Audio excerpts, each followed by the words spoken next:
ਸਤਿ ਸ਼੍ਰੀ ਅਕਾਲ। ਤੁਸੀਂ ਜੁੜੇ ਹੋਏ ਹੋ ਪੰਜਾਬੀ ਰੇਡੀਓ USA ਦੇ ਨਾਲ ਤੇ ਮੈਂ ਹਾਂ ਪ੍ਰਵੀਨ ਸ਼ਰਮਾ ਲੈ ਕੇ ਹਾਜ਼ਰ ਹਾਂ ਪ੍ਰੋਗਰਾਮ ਖਬਰ ਤੇ ਨਜ਼ਰ ਪ੍ਰੋਗਰਾਮ ਦੇ ਵਿੱਚ ਕਈ ਅਹਿਮ ਖਬਰਾਂ ਨੂੰ ਲੈ ਕੇ ਚਰਚਾ ਕਰਨ ਦੇ ਲਈ ਜੁੜ ਚੁੱਕੇ ਨੇ ਪੰਜਾਬ ਤੋਂ ਪੱਤਰਕਾਰ ਦੀਪਕ ਸ਼ਰਮਾ ਚਨਾਰਥਲ ਜੀ। ਸ਼ਰਮਾ ਜੀ ਸਤਿ ਸ਼੍ਰੀ ਅਕਾਲ ਜੀ, ਸਵਾਗਤ ਹੈ ਜੀ ਪੰਜਾਬੀ ਰੇਡੀਓ USA ਤੇ। ਸਤਿ ਸ਼੍ਰੀ ਅਕਾਲ ਪ੍ਰਵੀਨ ਜੀ, ਸਾਰੇ ਦਰਸ਼ਕਾਂ ਨੂੰ ਸਰੋਤਿਆਂ ਨੂੰ ਮੇਰੀ ਪਿਆਰ ਭਰੀ ਸਤਿ ਸ਼੍ਰੀ ਅਕਾਲ ਜੀ। ਅੱਜ ਦਿਨ ਸੋਮਵਾਰ 23 ਅਕਤੂਬਰ 2023 7 ਕੱਤਕ ਨਾਨਕ ਸ਼ਾਹੀ ਸੰਮਤ 555 ਸਪਾਂਸਰ ਕਰਦੇ ਨੇ ਖਾਲਸਾ ਇੰਸ਼ੋਰੈਂਸ ਏਜੰਸੀ ਵਾਲੇ, ਜਿਨ੍ਹਾਂ ਤੋਂ ਤੁਸੀਂ ਹਰ ਤਰੀਕੇ ਦੀ ਇੰਸ਼ੋਰੈਂਸ ਲੈ ਸਕਦੇ ਹੋ। ਇੰਸ਼ੋਰੈਂਸ ਬਾਰੇ ਪਤਾ ਕਰਨ ਦੇ ਲਈ ਇਹਨਾਂ ਦਾ ਨੰਬਰ ਹੈ 408-272-2500। ਇਹ ਪਿਛਲੇ 3 ਦਹਾਕਿਆਂ ਤੋਂ ਵੀ ਵੱਧ ਸਮੇਂ ਤੋਂ ਇੰਸ਼ੋਰੈਂਸ ਦੇ ਵਿੱਚ ਸ਼ਾਨਦਾਰ ਸੇਵਾਵਾਂ ਦੇ ਰਹੇ ਨੇ ਤੇ ਅਮਰੀਕਾ ਭਰ ਦੇ ਵਿੱਚ ਇੰਸ਼ੋਰੈਂਸ ਕਰਦੇ ਨੇ। ਅੱਜ ਹੀ ਡਾਇਲ ਕਰੋ 408-272-2500। ਟਰਕੀਅਨ ਇਮੀਗ੍ਰੇਸ਼ਨ ਲਾ ਫਰਮ ਵਾਲੇ ਜੇ ਟਰਕੀਅਨ ਅਟਾਰਨੀ ਟਰਕੀਅਨ ਦੇ ਨਾਲ ਤੁਸੀਂ US ਇਮੀਗ੍ਰੇਸ਼ਨ ਬਾਬਤ ਕੋਈ ਵੀ ਸਲਾਹ ਕਰਨੀ ਹੈ, ਕੋਈ ਵੀ ਸਵਾਲ ਪੁੱਛਣਾ ਤੇ ਇਹਨਾਂ ਦਾ ਨੰਬਰ ਹੈ 4159090503। Gurdeep Singh Birdi Clovis, Satnam Singh Shergill Selma Visalia family Fresno, Mandeep Singh Sandeep Kaur San Jose ਤੇ ਮਨਜੀਤ ਸਿੰਘ ਸੈਨ ਹੋਜ਼ੇ। ਇਹਨਾਂ ਸਾਰੇ ਹੀ ਸਪਾਂਸਰਸ ਦਾ ਬਹੁਤ ਬਹੁਤ ਧੰਨਵਾਦ। ਤੇ ਜੇਕਰ ਤੁਸੀਂ ਵੀ ਪੰਜਾਬੀ ਰੇਡੀਓ USA ਦੇ ਇਹਨਾਂ ਪ੍ਰੋਗਰਾਮਾਂ ਨੂੰ ਸਪਾਂਸਰ ਕਰਨਾ ਚਾਹੁੰਦੇ ਹੋ ਤਾਂ ਸਟੂਡੀਓ ਦਾ ਨੰਬਰ ਹੈ 408-272-5200। ਪੰਜਾਬੀ ਰੇਡੀਓ USA ਦੇ ਪ੍ਰੋਗਰਾਮ ਖਬਰ ਤੇ ਨਜ਼ਰ ਨੂੰ ਤੁਸੀਂ ਇਸ ਵੇਲੇ ਸੁਣ ਰਹੇ ਹੋ AM FM ਸਟੇਸ਼ਨਸ ਦੇ ਨਾਲ ਰੇਡੀਓ ਸੈੱਟ ਤੇ ਨੈਟ ਤੇ mobile app social media platforms Facebook YouTube ਤੇ ਸੁਣ ਰਹੇ ਹੋ, ਦੇਖ ਰਹੇ ਹੋ। ਸਾਰੇ ਹੀ ਦਰਸ਼ਕਾਂ ਅਤੇ ਸਰੋਤਿਆਂ ਦਾ ਪ੍ਰੋਗਰਾਮ ਦੇ ਵਿੱਚ ਸਵਾਗਤ ਹੈ। ਸ਼ਰਮਾ ਜੀ, ਖਬਰਾਂ ਦੇ ਵੱਲ ਆਈਏ ਤੇ ਸ਼ੁਰੂਆਤ ਕਰੀਏ SYL ਤੋਂ। ਕਹਿੰਦੇ SYL ਦੇ ਵਿੱਚ ਪੰਜਾਬ ਦੇ 23 ਕਰੋੜ ਰੁਪਏ ਰੁੜ ਗਏ ਜੀ। ਪ੍ਰਵੀਨ ਜੀ, SYL ਨਹਿਰ ਬਣਾਉਣ ਦੇ ਨਾਂ ਦੇ ਉੱਤੇ ਜਾਂ SYL ਨਹਿਰ ਨਹੀਂ ਬਣਨੀ ਚਾਹੀਦੀ, ਇਹਦੀ ਪੈਰਵੀ ਕਰਨ ਦੇ ਲਈ ਜੀ ਪੰਜਾਬ ਸਰਕਾਰ ਨੂੰ ਵਕੀਲਾਂ ਨੂੰ ਮੋਟੀ ਕਮਾਈ ਦੇਣੀ ਪਈ ਹੈ, ਮੋਟੀਆਂ ਫੀਸਾਂ ਤਾਰਨੀਆਂ ਪਈਆਂ ਜੀ।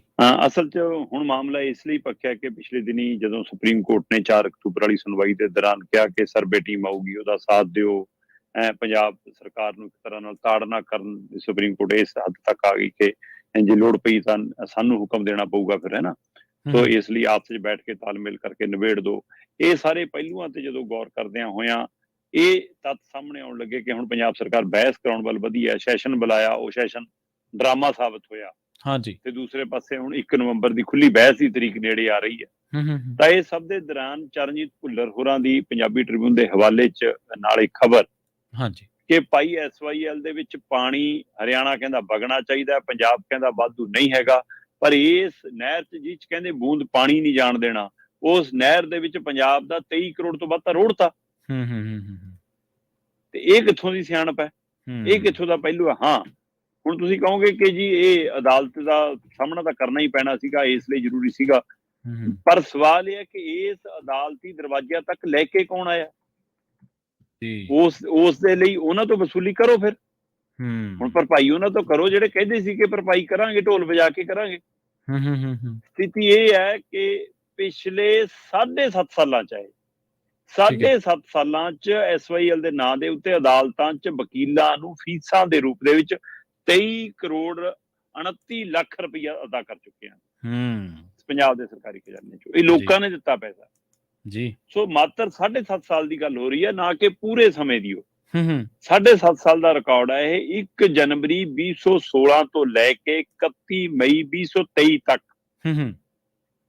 ਵਕੀਲਾਂ ਨੂੰ, ਉਹਨਾਂ ਦੇ ਵਿੱਚ ਐਡਵੋਕੇਟ ਜਨਰਲ ਖਾਸ ਕਰਕੇ ਨੇ, ਠੀਕ ਹੈ, ਜਿਹੜੇ ਸਪੈਸ਼ਲ ਵਕੀਲ ਕੀਤੇ ਉਹ ਤਾਂ ਕੀਤੇ ਹੀ ਕੀਤੇ, ਜਿਹੜੇ ਪੰਜਾਬ ਸਰਕਾਰ ਨੇ ਤੈਅ ਕੀਤੇ ਹੋਏ ਸੀ ਐਡਵੋਕੇਟ ਜਨਰਲ ਜੀ, ਉਹ ਵੀ ਇਸ ਨਾਂ ਦੇ ਉੱਤੇ ਮੋਟੇ ਪੈਸੇ ਕਮਾ ਕੇ ਚਲੇ ਗਏ। ਔਰ ਮੌਜੂਦਾ ਸਰਕਾਰ ਦੇ ਸਮੇਂ ਵਾਲੇ ਵੀ ਕਮਾ ਕੇ ਚਲੇ ਗਏ, ਪਹਿਲਿਆਂ ਤਾਂ ਕਮਾਏ। ਸੋ ਇਹ 1 ਜਨਵਰੀ 2016 ਤੋਂ ਲੈ ਕੇ 31 ਮਈ 2023 ਤੱਕ 23 ਕਰੋੜ 29 ਲੱਖ ਰੁਪਇਆ ਕੁੱਲ ਗਿਆ ਜੀ। ਠੀਕ ਹੈ ਜੀ। ਹੁਣ ਇਹਦੇ ਵਿੱਚ ਤੁਸੀਂ ਇੱਕ ਪਹਿਲੂ ਦੇਖੋ ਕਿ ਕੈਪਟਨ ਦੀ ਸਰਕਾਰ ਸੀ, ਹਾਂਜੀ, ਕਾਂਗਰਸ ਦੀ ਸਰਕਾਰ ਦਾ 5 ਸਾਲ ਦਾ ਕਾਰਜਕਾਲ ਰਿਹਾ ਜੀ, ਤੇ ਵਕੀਲਾਂ ਦੀ ਫੀਸ ਉਸ ਕਾਰਜਕਾਲ ਦੇ ਵਿੱਚ 6 ਕਰੋੜ 28 ਲੱਖ ਰੁਪਇਆ ਗਈ। ਇਹ ਪਿਛਲੇ ਕਾਰਜਕਾਲ ਦੀ ਗੱਲ ਆ। ਉਹ ਤੋਂ ਪਹਿਲਾਂ ਅਕਾਲੀ ਕਾਂਗਰਸੀਆਂ ਸਮੇਂ ਜਿੰਨਾ ਗਿਆ ਇਹ 23 ਕਰੋੜ ਚੋਂ 6 ਕਰੋੜ 28 ਲੱਖ ਦਾ ਸਿੱਧਾ ਇਹੀ ਹੈ। ਠੀਕ ਹੈ ਜੀ। ਸੋ ਇਹਦੇ ਇਸੇ ਪਾਸੇ ਹਵਾਲਿਆਂ 'ਚ ਇੱਕ ਦੂਸਰੀ ਤਰ੍ਹਾਂ ਸਮਝਣਾ ਹੋਵੇ ਤਾਂ ਇੱਕ ਹੋਰ ਪਹਿਲੂ ਹੈ। ਕੈਪਟਨ ਸਰਕਾਰ ਦੇ ਸਮੇਂ ਐਡਵੋਕੇਟ ਜਨਰਲ ਅਤੁਲ ਨੰਦਾ 3 ਸਾਲਾਂ 'ਚ ਜਾਂਦਾ 60 ਲੱਖ ਰੁਪਈਆ। ਠੀਕ ਹੈ। ਤੇ ਮਾਨ ਸਰਕਾਰ ਦੇ ਵਿੱਚ ਐਡਵੋਕੇਟ ਜਨਰਲ ਵਿਨੋਦ ਘਈ, ਉਹਨੂੰ 7 ਮਹੀਨਿਆਂ 'ਚ ਜਾਂਦਾ 41 ਲੱਖ ਰੁਪਈਆ। ਅੱਛਾ, ਵਾਹ। ਹੁਣ ਇਹ ਵੀ ਕਮਾਲ ਹੈ, ਦੇਖੋ ਸੀ ਹੂੰ ਕਿ ਇੱਕ ਪਾਸੇ 3 ਸਾਲਾਂ ਚ ਗਿਆ 60 ਲੱਖ, ਜਦ ਕਿ ਉਹ ਵੀ ਬਹੁਤ ਜ਼ਿਆਦਾ ਹੈ। ਹਾਂਜੀ ਹਾਂਜੀ ਹਾਂਜੀ 3 ਸਾਲਾਂ ਚ ਜਾ ਰਿਹਾ 60 ਲੱਖ 39,000 ਰੁਪਇਆ। ਇੱਧਰ ਵਿਨੋਦ ਘਈ ਨੂੰ 7 ਮਹੀਨਿਆਂ ਚ ਚਲਾ ਗਿਆ 41 ਲੱਖ ਰੁਪਇਆ। ਦੂਸਰੇ ਪਾਸੇ ਆ ਜਾਓ, ਜੇਕਰ ਹੁਣ ਜਿਹੜੇ ਵਕੀਲ ਸਪੈਸ਼ਲ ਕੀਤੇ ਜੀ ਕੇਸ ਦੀ ਪੈਰਵੀ ਕਰਨ ਦੇ ਲਈ ਚੇਚੇ ਤੌਰ ਤੇ 1 ਤਰੀਕ ਤੇ ਆਉਂਦੇ, ਜਿਹੜੇ ਤਰੀਕ ਦੇ ਹਿਸਾਬ ਨਾਲ ਪੈਸੇ ਲੈਂਦੇ ਨੇ। ਮਾਨ ਸਾਹਿਬ ਵੀ ਕਹਿ ਰਹੇ ਸੀ ਕਿ ਪੰਜਾਬ ਦਾ ਇੰਨਾ ਲੱਖਾਂ ਰੁਪਇਆ ਰੁੜ ਜਾਂਦਾ 1 ਤਰੀਕ ਤੇ। ਸਭ ਤੋਂ ਵੱਧ ਵਸੂਲੀ ਜੇਕਰ ਕਿਸੇ ਨੇ ਫੀਸ ਵਸੂਲੀ ਆ ਹਾਂਜੀ ਤਾਂ ਉਹ RS ਸੂਰੀ ਵਕੀਲ ਹੈ ਜੀ। ਠੀਕ ਹੈ। 5 ਕਰੋੜ 16 ਲੱਖ ਰੁਪਇਆ ਗਿਆ ਜਨਾਬ, ਉਹ ਅੱਛਾ, SYL ਦੇ ਕੇਸ ਦੀ ਪੈਰਵੀ ਕਰਨ ਦੇ ਲਈ। ਠੀਕ ਹੈ। RS ਸੂਰੀ ਸਭ ਤੋਂ ਵੱਧ ਫੀਸ ਲੈ ਕੇ ਗਿਆ ਪੰਜਾਬ ਦੇ ਖਜ਼ਾਨੇ ਚ। ਉਹਦੀ ਵਸੂਲੀ ਹੈਗੀ ਹੈ ਜੀ, ਬਿੱਲ ਉਹਨੂੰ ਜਿਹੜੇ ਗਏ 5 ਕਰੋੜ 16 ਲੱਖ ਰੁਪਏ।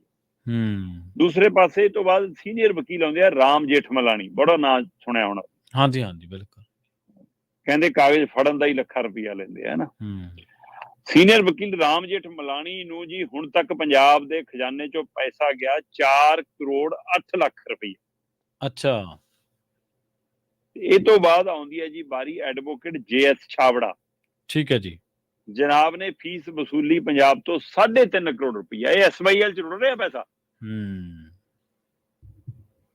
ਤੇ ਉਹ ਤੋਂ ਬਾਅਦ ਆ ਗਈ ਜੀ ਸੀਨੀਅਰ ਵਕੀਲ RK ਗਾਂਗੁਲੀ, 3 ਕਰੋੜ 25 ਲੱਖ ਰੁਪਇਆ ਇਹਨਾਂ ਨੂੰ ਗਿਆ।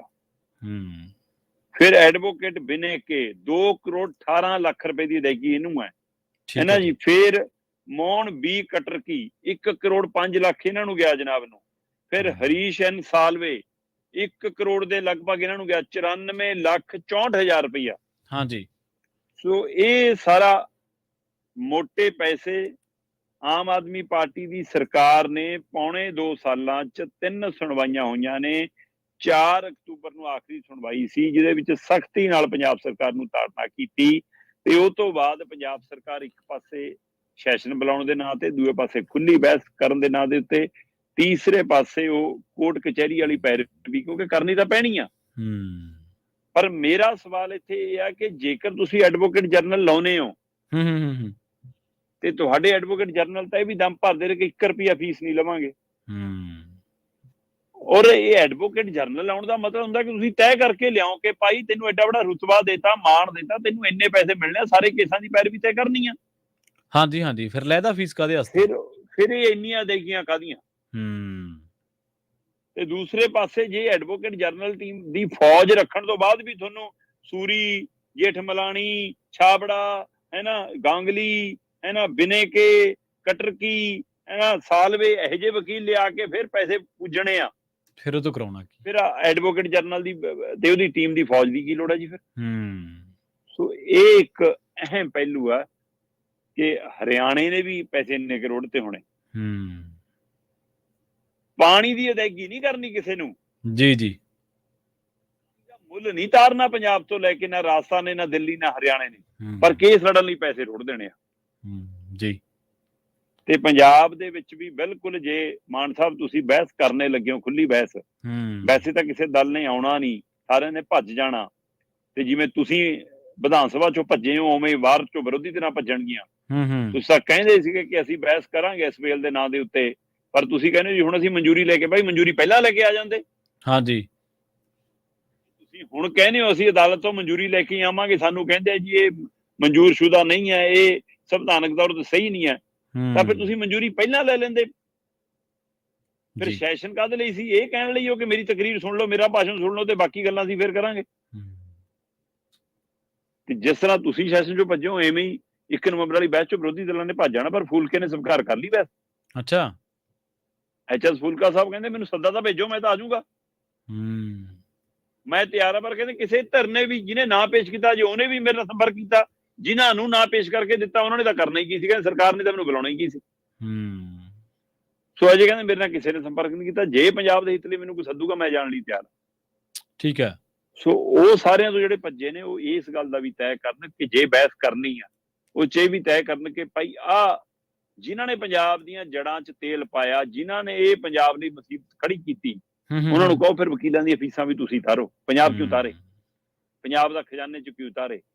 ਪੰਜਾਬ ਦੇ ਖਜ਼ਾਨੇ 'ਚ ਲੋਕਾਂ ਦਾ ਪੈਸਾ ਹੈ।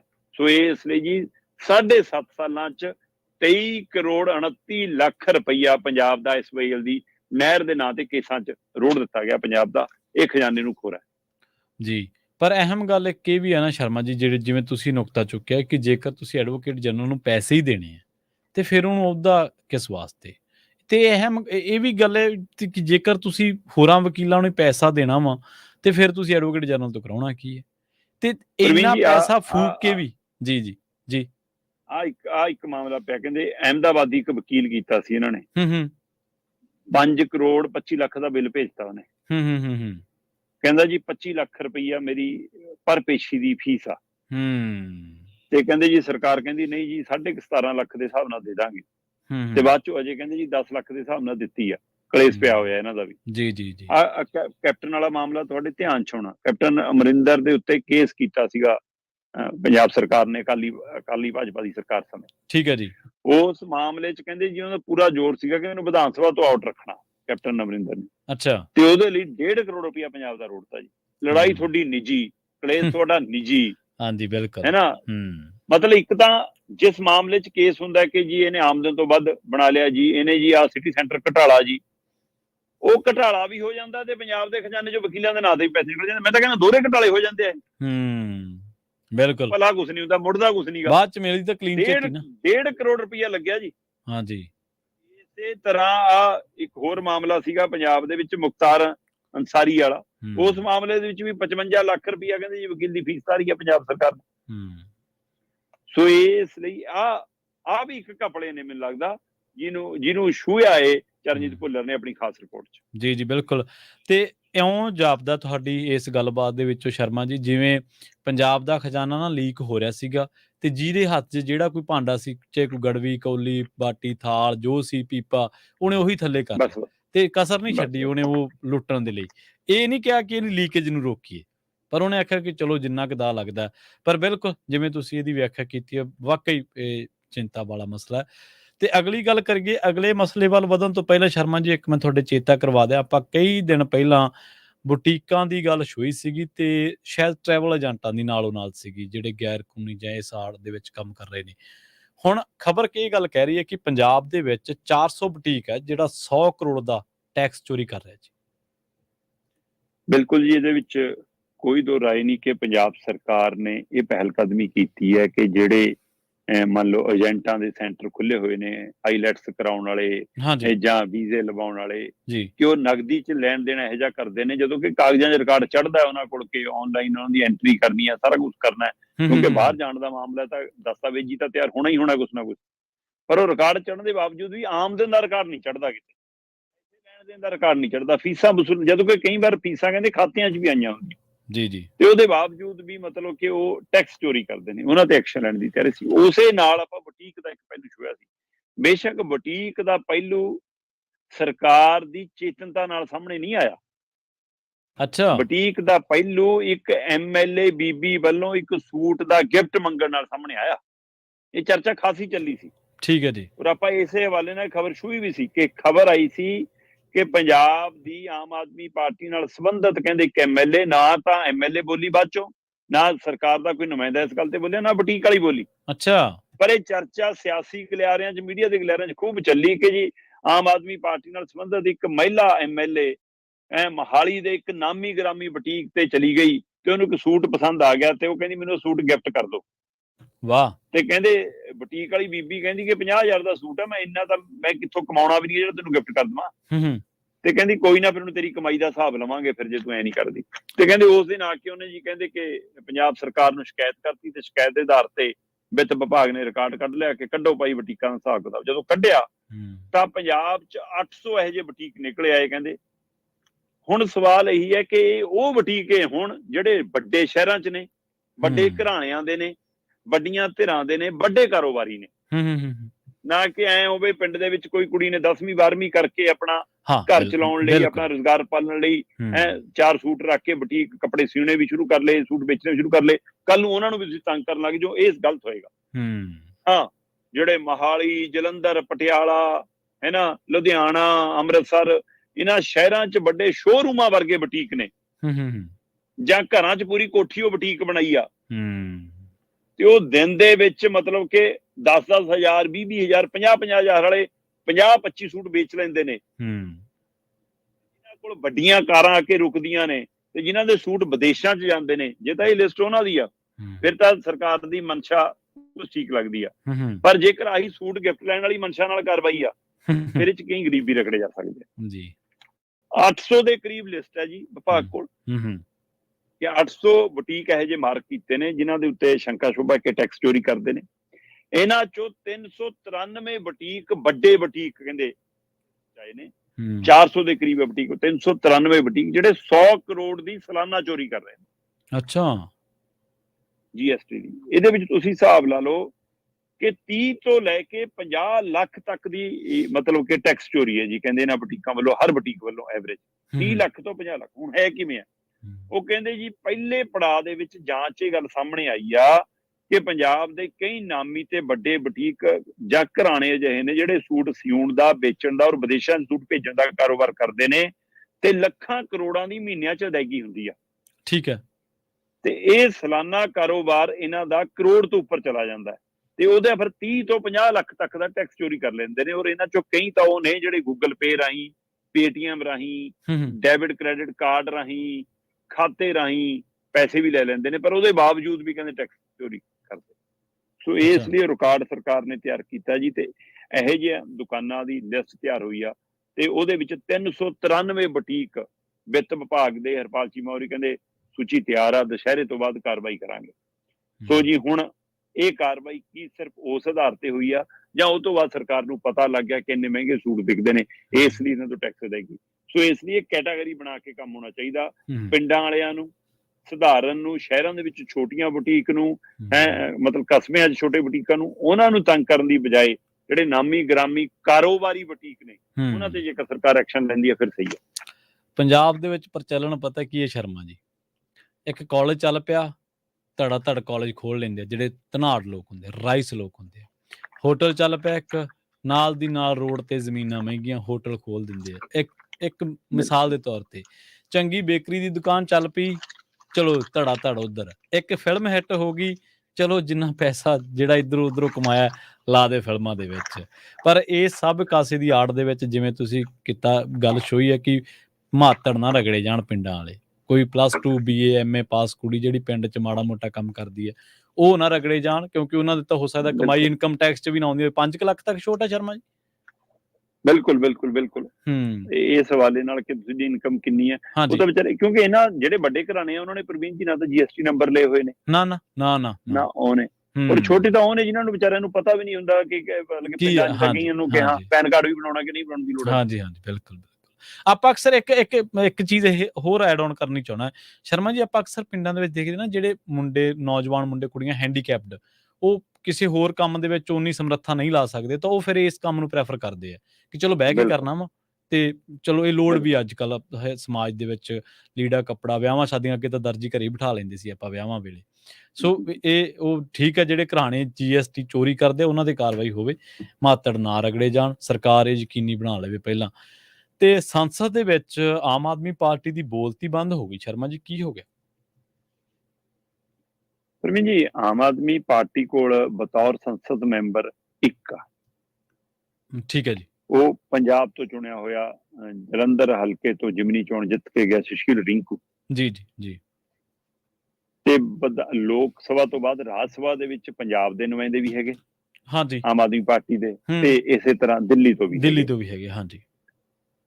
ਪਰ ਸਾਰਿਆਂ ਨੂੰ ਪਤਾ ਹੈ ਕਿ ਜਦੋਂ ਭਗਵੰਤ ਮਾਨ ਹੋਰੀ ਬਤੌਰ ਸੰਸਦ ਮੈਂਬਰ ਸੀ ਤਦ ਆਮ ਆਦਮੀ ਪਾਰਟੀ ਦਾ ਇੱਕੋ ਸ਼ੇਰ ਕੱਲਾ ਬਹੁਤ ਸੀ ਸਾਰਿਆਂ ਨੂੰ ਘੇਰਨ ਲਈ, ਬੋਲਦਾ ਸੀ ਜੀ।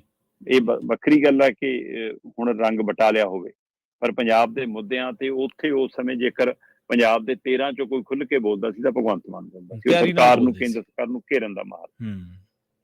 ਹੁਣ ਉਹ ਤਾਂ ਮਤਲਬ ਕਿ ਮੁੱਖ ਮੰਤਰੀ ਸਾਹਿਬ ਬਣ ਗਏ, MLA ਚੋਣ ਲੜ ਕੇ ਤੇ ਪੰਜਾਬ 'ਚ ਉਹ ਸੀਟ ਹਾਰ ਗਈ ਸੀ ਆਮ ਆਦਮੀ ਪਾਰਟੀ। ਦੂਸਰੇ ਸੁਸ਼ੀਲ ਰਿੰਕੂ ਬੋਲਦੇ ਨੇ, ਜੇ ਬੋਲਦੇ ਆ ਤਾਂ ਉਹਨਾਂ ਕੁ ਬੋਲਦੇ ਜਿੰਨਾ ਕੁ ਉਹਨਾਂ ਨੂੰ ਲਿਖਿਆ ਪੜ੍ਹਿਆ ਦਿੱਤਾ ਜਾਂਦਾ ਜੀ।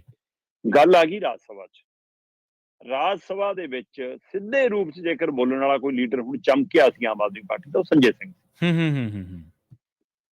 ਤੇ ਸੰਜੇ ਸਿੰਘ ਅੱਜ ਕੱਲ੍ਹ ਅੰਦਰ ਹੈ। ਉਹ ਦਿੱਲੀ ਦੀ ਸ਼ਰਾਬ ਨੀਤੀ ਕਾਰਨ ਹਾਂਜੀ ਰਡਾਰ ਤੇ ਸੀਗਾ ਤੇ ਗ੍ਰਿਫਤਾਰੀ ਚ ਹੈ ਤੇ ਪੁਲਿਸ ਸਿਸਟਮ ਤੇ ਚੱਲ ਰਿਹਾ ਕੇਸਾਂ ਦੇ। ਪਰ ਦੂਸਰਾ ਜੇਕਰ ਕੋਈ ਬੋਲਣ ਵਾਲਾ ਬੰਦਾ ਸੀਗਾ ਜਿਹੜਾ ਕਾਗਜ਼ੀ ਦਸਤਾਵੇਜੀ ਜਾਂ ਟਿੱਪਣੀ ਕਰਨ ਲਈ ਜਾਂ ਲੀਡਰ ਵਜੋਂ, ਤਾਂ ਉਹ ਸੀਗਾ ਮਤਲਬ ਕਿ ਇਹਨਾਂ ਦਾ ਰਾਘਵ ਚੱਡਾ। ਠੀਕ ਹੈ। ਤੇ ਰਾਘਵ ਚੱਡਾ ਨੂੰ ਜਿਹੜਾ ਸੈਸ਼ਨ ਗਿਆ, ਉਸ ਸੈਸ਼ਨ ਤੇ ਕਾਰਵਾਈ ਦੇ ਦੌਰਾਨ ਹੀ ਉਹਦੀ ਉਹ ਦਸਤਖਤਾਂ ਵਾਲਾ ਪਹਿਲੂ ਜਦੋਂ ਉੱਭਰਿਆ ਸੀਗਾ ਕਿ ਇਹਨੇ ਦਸਤਖਤ ਕਰਾਏ ਨੇ ਜੀ, ਤਾਂ ਉਸ ਮਾਮਲੇ ਦੇ ਵਿੱਚ ਉਹਨੂੰ ਆਖਰੀ ਦਿਨ 11 ਅਗਸਤ ਨੂੰ ਆਖਰੀ ਦਿਨ ਆਖਰੀ ਘੰਟੇ ਇਹਨਾਂ ਅਣਮਿੱਥੇ ਸਮੇਂ ਲਈ ਮੁਲਤਵੀ ਕਰਤਾ। ਤੇ ਉਹਨੂੰ ਉਹ ਮੁਅੱਤਲ ਕਰਨ ਦਾ, ਉਹਨੂੰ ਸਸਪੈਂਡ ਕਰਨ ਦਾ ਮਤਲਬ ਉਹ ਅਜੇ ਤੱਕ ਬਹਾਲ ਨਹੀਂ। ਨਾ ਹੁਣ ਉਹ ਪਿਛਲਾ ਜਿਹੜਾ ਹੁਣੇ ਇਜਲਾਸ ਹੋ ਕੇ ਹਟਿਆ, ਨਾ ਉਹ ਚੋਂ ਹਿੱਸਾ ਲੈ ਸਕਿਆ, ਨਾ ਉਹ ਕਮੇਟੀ ਨੇ ਬੈਠਕਾਂ ਜਾ ਸਕਦਾ। ਹਾਂ, ਬੇਸ਼ੱਕ ਉਹਨੇ ਅਦਾਲਤੀ ਰੁਖ ਅਖਤਿਆਰ ਕੀਤਾ, ਪਹਿਲਾਂ ਆਪਣੇ ਜਿਹੜਾ ਉਹ ਤੋਂ ਫਲੈਟ ਖਾਲੀ ਕਰਾਇਆ ਜੀ, ਕੋਠੀ ਖਾਲੀ ਕਰਾਈ ਉਹਦੇ, ਹੈ ਨਾ, ਟਾਈਪ 7 ਵਾਲਾ ਜਿਹੜਾ ਉਹ ਕੋਠੀ ਸੀਗੀ, ਉਹਦੇ ਮਾਮਲੇ 'ਚ ਉਹਨੇ ਹਾਈ ਕੋਰਟ ਦਾ ਰੁਖ ਕੀਤਾ। ਫਿਰ ਜਿਹੜਾ ਉਹਨੂੰ ਮਤਲਬ ਰਾਜ ਸਭਾ ਤੋਂ ਮੁਅੱਤਲ ਕੀਤਾ ਗਿਆ, ਉਹਦੇ ਲਈ ਉਹਨੇ ਸੁਪਰੀਮ ਕੋਰਟ ਦਾ ਰੁਖ ਕੀਤਾ। ਪਰ ਹੁਣ ਨਾ ਸੰਜੇ ਸਿੰਘ ਆ ਰਾਜ ਸਭਾ 'ਚ ਦਿੱਲੀ ਵਾਲਾ, ਠੀਕ ਹੈ, ਨਾ ਪੰਜਾਬ ਦੇ ਕੋਟੇ 'ਚੋਂ ਗਿਆ ਹੋਇਆ ਰਾਘਵ ਚੱਡਾ। ਬੇਸ਼ੱਕ ਪੰਜਾਬ ਦੇ ਲਈ ਕਿੰਨਾ ਕੁ ਬੋਲਦਾ, ਦਿੱਲੀ ਵਾਲੇ ਮਸਲਿਆਂ ਤੇ ਵੱਧ ਬੋਲਦੇ, ਸਭ ਨੂੰ ਪਤਾ। ਤੇ ਉਹ ਤੋਂ ਬਾਅਦ ਸੰਦੀਪ ਪਾਠਕ ਹੈ ਜੀ। ਸੰਦੀਪ ਪਾਠਕ ਪੰਜਾਬ ਦਾ ਹੋ ਕੇ ਵੀ ਹਰਿਆਣੇ 'ਚ ਖੜ ਕੇ ਕੀ ਕੁਝ ਬੋਲ ਗਿਆ ਸਾਰਿਆਂ ਨੂੰ ਪਤਾ। ਸੋ ਇਸ ਲਈ ਬਾਕੀ ਬਚਦੇ ਨੇ ਪਿੱਛੇ ਜੀ ਕਾਰੋਬਾਰੀ, ਖਿਡਾਰੀ, ਸੰਤੀ ਚੌਲੇ ਵਾਲੇ। ਸੋ ਉਹ ਇਹ ਉਹਨਾਂ ਕੁ ਬੋਲ ਸਕਦੇ ਨੇ ਜਿੰਨਾ ਕਿ ਇਹਨਾਂ ਨੂੰ ਕਿਹਾ ਜਾਵੇ, ਜਾਂ ਇਹਨਾਂ ਨੂੰ ਜ਼ਿਆਦਾਤਰ ਕਿਹਾ ਜਾਂਦਾ ਕਿ ਬੋਲਣਾ ਨਹੀਂ, ਜਾਂ ਕਈ ਜ਼ਿਆਦਾਤਰ ਜਾਂਦੇ ਹੀ ਨਹੀਂ ਜੀ। ਕਿਸੇ ਨੇ ਕਮੈਂਟਰੀ ਕਰਨੀ ਹੈ, ਕਿਸੇ ਨੇ ਆਪਣੀ ਰਿਪੋਰਟ ਦੇਖਣੀ ਆ, ਬਿਜ਼ਨਸ ਦੀ ਕਾਰਵਾਈ ਕਰਾਉਣੀ ਆ। ਸੋ ਇਸ ਲਈ ਉਹ ਕਿਉਂ ਜਾਣਗੇ? ਅਗਲੇ ਕਹਿੰਦੇ ਮੁੱਲ ਲਈ ਆ ਸੀਟ, ਭਾਈ ਚਰਚਾ, ਅਗਲੇ ਕਹਿੰਦੇ ਵੇਚੀਆਂ ਸੀਟਾਂ ਜੀ। ਸੋ ਇਹ ਸਾਰੇ ਵਰਤਾਰੇ ਦੇ ਵਿੱਚ ਸਿੱਧੇ ਰੂਪ ਦੇ ਵਿੱਚ ਆਮ ਆਦਮੀ ਪਾਰਟੀ ਦਾ ਲੋਕ ਸਭਾ 'ਚ ਬੋਲਣ ਵਾਲਾ ਲੀਡਰ ਨਹੀਂ, ਤੇ ਰਾਜ ਸਭਾ ਜਿਹੜੇ 2 ਬੋਲਣ ਵਾਲੇ ਸੀ ਉਹ ਬਾਹਰ ਨੇ ਰਾਜ ਸਭਾ ਤੋਂ, ਤੇ ਬਾਕੀ ਕਹਿੰਦੇ ਕਿ ਬੋਲਦੇ ਨਹੀਂ। ਇਸ ਲਈ ਆਮ ਆਦਮੀ ਪਾਰਟੀ ਦੀ ਸੰਸਦ 'ਚ ਫਿਲਹਾਲ ਬੋਲਤੀ ਪੂਰੀ ਤਰ੍ਹਾਂ ਬੰਦ ਨਜ਼ਰ ਆਉਂਦੀ ਆ। ਉਹ ਆਵਾਜ਼ ਜਿਹੜੀ ਦਿਖਦੀ ਸੀ ਉਹ ਸੁਣਾਈ ਨਹੀਂ ਦਿੰਦੀ। ਤੇ ਇੱਧਰ ਪੰਜਾਬ 'ਚ ਆਮ ਆਦਮੀ ਪਾਰਟੀ ਦੀ ਸਰਕਾਰ ਦੀ ਵੀ ਬੋਲਤੀ ਬੰਦ ਹੁੰਦੀ ਨਜ਼ਰ ਆ ਰਹੀ ਆ। ਸੈਸ਼ਨ ਤੋਂ ਬਾਅਦ ਹੁਣ ਅਧਿਆਪਕ ਵਾਲਾ ਮਾਮਲਾ ਸਰਕਾਰ ਲਈ ਵੱਡੀ ਮੁਸੀਬਤ ਬਣ ਕੇ ਆਇਆ। ਸੋ ਉਹ ਸੁਸਾਈਡ ਨੋਟ ਤੁਸੀਂ ਇਹ ਦੇਖੋ ਕਿ ਕਿਤੇ ਵੀ ਉਹ ਕੁੜੀ ਦਾ ਭਰਾ ਕਹਿ ਰਿਹਾ ਕਿ ਬਿਲਕੁਲ ਅਸੀਂ ਸ਼ਿਕਾਇਤ ਦਿੱਤੀ ਪਹਿਲਾਂ, ਠੀਕ ਹੈ ਜੀ, ਕਿ ਹਾਂ ਜੀ, ਕਿ ਜਿੱਦਾਂ ਹੀ ਸਾਨੂੰ ਸੁਸਾਈਡ ਪਤਾ ਲੱਗਿਆ ਅਸੀਂ ਰੂਟੀਨ 'ਚ ਜਾ ਕੇ ਥਾਣੇ ਸ਼ਿਕਾਇਤ ਦਿੱਤੀ ਕਿ ਭਾਈ ਧਿਆਨ ਰੱਖੋ ਕਿਤੇ ਸਹੁਰਿਆਂ ਦਾ ਨਹੀਂ ਕੋਈ ਸ਼ਿਕਾਰਾ। ਪਰ ਕਹਿੰਦਾ ਅੱਜ ਤੱਕ ਸਾਡੀ ਕੁੜੀ ਨੇ ਜਾਂ ਪਰਿਵਾਰ ਦੇ ਵਿੱਚ ਕਿਸੇ ਪਾਸਿਓਂ ਕਦੇ ਵੀ ਸਾਨੂੰ ਸਹੁਰਿਆਂ ਪਰਿਵਾਰ ਵੱਲੋਂ ਕੋਈ ਸ਼ਿਕਾਇਤ ਨਹੀਂ ਆਈ, ਕਦੇ ਲੜਾਈ ਝਗੜਾ ਨਹੀਂ ਹੋਇਆ ਕੋਈ। ਤੇ ਕਹਿੰਦਾ ਪੁਲਿਸ ਨੇ ਤੁਰੰਤ ਕਾਰਵਾਈ ਕੀਤੀ। ਫਿਰ ਜੇ ਕਹਿੰਦਾ ਸਾਡੀ ਸ਼ਿਕਾਇਤ ਤੇ ਤੁਰੰਤ ਕਾਰਵਾਈ ਹੋ ਸਕਦੀ ਹੈ, ਸਾਡੀ ਭੈਣ ਦੇ ਸੁਸਾਈਡ ਨੋਟ ਤੇ ਕਾਰਵਾਈ ਕਿਉਂ ਨਹੀਂ? ਸਹੀ, ਬਿਲਕੁਲ ਸਹੀ। ਤੇ ਦੂਸਰੇ ਪਾਸੇ ਹਰਪਾਲ ਚੀਮਾ ਜੀ ਹੋਰਾਂ ਦਾ ਇੱਕ ਦਸੂਹਾ 'ਚ ਪਿਓ ਪੁੱਤ ਕਿਸਾਨ ਵੱਲੋਂ ਕੀਤਾ ਗਿਆ ਸੁਸਾਈਡ, ਉਸ ਦੇ ਉੱਤੇ ਟਵੀਟ ਚੱਲ ਰਿਹਾ। ਕਹਿੰਦਾ ਜੀ ਸੁਸਾਈਡ ਨੋਟ ਦੇ ਵਿੱਚ ਕੈਪਟਨ ਅਮਰਿੰਦਰ ਦਾ ਨਾਂ ਹੈ, ਉਹਨੂੰ ਨਾਮਜ਼ਦ ਕਰੋ। ਅੱਛਾ। ਸੋ ਅੱਜ ਹਰਪਾਲ ਚੀਮਾ ਜੀ ਪੂਰੀ ਤਰ੍ਹਾਂ ਮੰਤਰੀ ਸਾਹਿਬ ਦੀ ਪਿੱਠ ਤੇ ਆ ਗਏ। ਆਮ ਆਦਮੀ ਪਾਰਟੀ ਦੇ ਬੁਲਾਰੇ ਮੰਤਰੀ ਸਾਹਿਬ ਦੀ ਪਿੱਠ ਤੇ ਆ ਗਏ। ਆਮ ਆਦਮੀ ਪਾਰਟੀ ਦਾ ਬੁਲਾਰਾ ਦੱਸੇ ਕਿ ਉਹਨੂੰ ਭਾਈ ਕੁੜੀ ਨੇ ਟਵੀਟ ਕੀਤਾ ਸੀ, ਉਹਨੂੰ ਸਹੁਰੇ ਪਰਿਵਾਰ ਨੇ, ਪੇਕੇ ਪਰਿਵਾਰ ਨੇ ਟਵੀਟ ਕਰਕੇ ਕਿਹਾ ਕਿ ਕਾਰਵਾਈ ਇਹਨਾਂ ਤੇ ਕਰੋ, ਉਹਦੇ ਤੇ ਨਹੀਂ ਕਰਨੀ। ਤੇ ਦੂਸਰੇ ਪਾਸੇ ਹਰਪਾਲ ਚੀਮਾ ਹੋਰੀ ਕੁਛ ਨਹੀਂ, ਮੈਂ ਕਹਿੰਦਾ ਕਰਨ, ਘੱਟੋ ਘੱਟ ਆਪਣਾ ਕੈਪਟਨ ਵਾਲੇ ਟਵੀਟ ਨੂੰ ਕਾਪੀ ਕਰਕੇ ਅੱਜ ਪਾ ਲੈਣ। ਬਿਲਕੁਲ ਸਹੀ, ਕਿ ਭਾਈ ਉਸ ਸਮੇਂ ਜੇ ਸੁਸਾਈਡ ਨੋਟ ਜਿਹਦਾ ਨਾਮ ਸੀ ਉਹਨੂੰ ਨਾਮਜ਼ਦ ਕਰਨਾ ਚਾਹੀਦਾ, ਤਾਜ ਜੀ ਦਾ ਨਾਮ ਹੈ ਉਹਨੂੰ ਨਾਮਜ਼ਦ ਕਰ ਲਓ। ਸੋ ਇਸ ਲਈ ਆਮ ਆਦਮੀ ਪਾਰਟੀ ਦੀ ਸੰਸਦ 'ਚ ਵੀ ਤੇ ਪੰਜਾਬ 'ਚ ਵੀ ਫਿਲਹਾਲ ਬੋਲਤੀ ਬੰਦ ਹੈ ਜੀ। ਕਹਿੰਦੇ ਤੁਹਾਡੀ ਮੌਤ ਦੇ ਨਾਲ ਹੀ ਮਰ ਜਾਣਾ ਤੁਹਾਡਾ ਆਧਾਰ ਕਾਰਡ। ਪ੍ਰਵੀਨ ਜੀ, ਇਹ ਇੱਕ ਮੈਨੂੰ ਥੋੜੀ ਜਿਹੀ ਚੰਗੀ ਪਹਿਲ ਕਦਮੀ ਲੱਗਦੀ ਹੈ ਸਰਕਾਰ ਜੀ। ਹਰ ਚੀਜ਼ ਨਾਲ ਵੈਸੇ ਆਧਾਰ ਜੋੜਿਆ ਜਾ ਰਿਹਾ ਸੀ, ਉਹਦੇ ਤੇ ਸਵਾਲ ਖੜੇ ਹੁੰਦੇ ਨੇ ਕਿ ਹਾਂ ਬੈਂਕ 'ਚ ਵੀ ਆਧਾਰ, ਸਾਰੇ ਚੀਜ਼ਾਂ ਨਾਲ ਆਧਾਰ ਨਾਲ ਜੋੜ ਕੇ, ਤੇ ਪਰ ਮਤਲਬ ਇਹਦੇ ਨਾਲ ਡਾਟਾ ਲੀਕ ਹੋਣ ਦਾ ਖਤਰਾ ਵੀ ਉਨਾ ਹੀ ਵੱਧ ਜਾਂਦਾ ਹੈ। ਤੁਹਾਡੀ ਜਾਣਕਾਰੀਆਂ ਬਾਹਰ ਜਾਣ ਦਾ ਖਤਰਾ ਵੀ, ਕਿਉਂਕਿ ਹਰ ਥਾਂ ਆਧਾਰ ਕਾਰਡ ਮੰਗਿਆ ਜਾਂਦਾ ਹੁਣ ਤੁਹਾਡਾ ਜੀ ਜੀ। ਤੇ ਜਿਹੜੀ ਚੀਜ਼ ਇੰਟਰਨੈਟ ਨਾਲ ਜੁੜੀ ਹੈ ਨਾ, ਲਿੰਕਡ ਆਪਸ 'ਚ, ਉਹਨੂੰ ਅੱਜ ਕੱਲ ਹੈਂਗ ਕਰਨਾ ਬੜਾ ਆਸਾਨ। ਪਰ ਇਹਦਾ ਪਹਿਲੂ ਵੱਖਰਾ। ਇਹ ਕਹਿੰਦੇ ਕਿ ਜਦੋਂ ਬੰਦਾ ਕੋਈ ਦੁਨੀਆ ਤੋਂ ਰੁਖਸਤ ਹੋ ਜਾਂਦਾ, ਚੜ੍ਹਾਈ ਕਰ ਜਾਂਦਾ, ਉਹ ਤੋਂ ਬਾਅਦ ਵੀ ਉਹਦਾ ਆਧਾਰ ਕਾਰਡ, ਉਹਦਾ ਬਾਇਓਮੈਟ੍ਰਿਕ, ਅੱਖਾਂ ਦੇ ਜਾਂ ਉਂਗਲਾਂ ਦੇ ਨਿਸ਼ਾਨ, ਜੇ ਉਹ ਸਾਰਾ ਕੁਝ ਆਨਲਾਈਨ ਸਿਸਟਮ 'ਚ ਪਿਆ ਰਹਿੰਦਾ। ਠੀਕ ਹੈ। ਤੇ ਉਹਦੀ ਦੁਰਵਰਤੋਂ ਹੋ ਜਾਂਦੀ ਹੈ ਕਈ ਵਾਰ। ਤੇ ਉਹਦੇ ਆਧਾਰ ਕਾਰਡ ਦੀਆਂ ਕਾਪੀਆਂ ਦੇ ਹਵਾਲੇ ਨਾਲ ਕਈ ਵਾਰ ਕੋਈ ਜ਼ਮੀਨਾਂ ਦੇ ਦਸਤਾਵੇਜ਼, ਜੇ ਉਹ ਇੱਧਰ ਸਾਰਾ ਕੁਝ ਛੇੜਖਾਨੀ ਹੋ ਜਾਂਦੀ ਹੈ। ਸੋ ਉਹਦੀ ਦੁਰਵਰਤੋਂ ਰੋਕਣ ਲਈ ਉਹਦਾ ਪਰਿਵਾਰ ਨੂੰ ਵੀ ਕਈ ਵਾਰ ਬਾਅਦ ਚੋਂ ਪਤਾ ਲੱਗਦਾ, ਪਰਿਵਾਰ ਨੂੰ ਵੀ ਖਿਆਲ ਭੁਗਤਣਾ ਪੈਂਦਾ।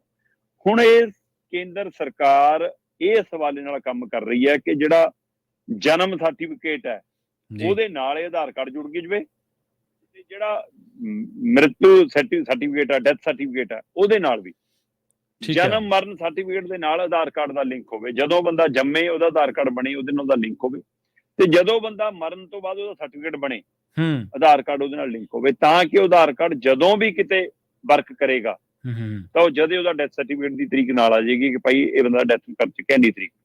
ਉਹ ਤੋਂ ਬਾਅਦ ਕਹਿੰਦੇ ਕਿ ਜੋ ਕੁਛ ਉਹਦਾ ਆਨਲਾਈਨ ਪਿਆ ਡੈਥ ਸਰਟੀਫਿਕੇਟ ਬਣਨ ਤੋਂ ਬਾਅਦ ਉਸ ਡਿਪਾਰਟਮੈਂਟ ਕੋਲ ਆਪਣੇ ਆਪ ਚਲਾ ਜਾਣਾ, ਆਧਾਰ ਕਾਰਡ ਵਾਲਿਆਂ ਕੋਲ, ਤੇ ਉਹਨਾਂ ਨੇ ਉਹਦੇ ਬਾਇਓਮੈਟ੍ਰਿਕ ਚੀਜ਼ਾਂ ਹਟਾ ਦੇਣੀਆਂ ਨੇ ਬਾਅਦ ਚੋਂ, ਤਾਂ ਕਿ ਉਹਦੀ ਦੁਰਵਰਤੋਂ ਨਾ ਹੋ ਸਕੇ।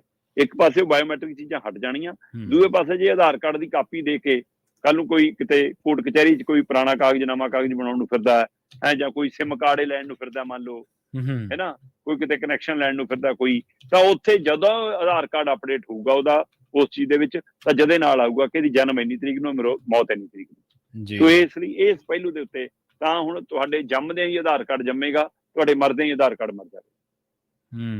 ਜੀ ਜੀ, ਤੁਹਾਨੂੰ ਯਾਦ ਹੋਣਾ ਆਧਾਰ ਕਾਰਡ ਦੇ ਉੱਤੇ ਇੱਕ ਸਟੋਰੀ ਕੀਤੀ ਸੀ ਰਚਨਾ ਖਹਿਰਾ ਨੇ, ਪੱਤਰਕਾਰ, ਤੇ ਉਹਨਾਂ ਤੇ ਹੀ ਮਾਮਲਾ ਦਰਜ ਹੋ ਗਿਆ ਸੀ। ਹਾਲਾਂਕਿ ਉਹਨਾਂ ਨੇ ਬਹੁਤ ਵਧੀਆ ਨੁਕਤਾ ਕੱਢ ਕੇ ਲਿਆਂਦਾ ਸੀਗਾ ਵੀ ਇਹਦੀ ਦੁਰਵਰਤੋਂ ਹੋ ਸਕਦੀ ਹੈ ਜਾਂ ਤੁਹਾਡੀਆਂ ਜਾਣਕਾਰੀਆਂ ਲੀਕ ਹੋ ਸਕਦੀਆਂ, ਤੇ ਹੁੰਦੀਆਂ ਨੇ। ਹਾਂਜੀ, ਤੇ ਉਹਨਾਂ ਨੇ ਲਈਆਂ ਸੀ ਬਕਾਇਦਾ, ਮੇਰੇ ਖਿਆਲ ਹਾਸਲ ਕੀਤੀਆਂ ਸੀ ਜਾਣਕਾਰੀਆਂ ਸ਼ਰਮਾ।